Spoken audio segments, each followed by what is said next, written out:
বিমানবন্দর হযরত শাহজালাল আন্তর্জাতিক বিমানবন্দর ঢাকায় আপনাদের স্বাগত জানাচ্ছি।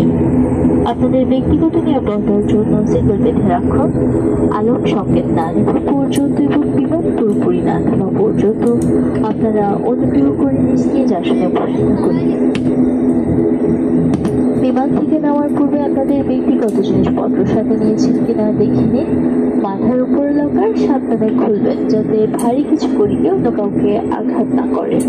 টার্মিনাল বিল্ডিং এর ভেতর না যাওয়া পর্যন্ত এবং ধূমপানের জন্য নির্দিষ্ট এলাকার ভিতরে ধূমপান সম্পূর্ণ নিষেধ।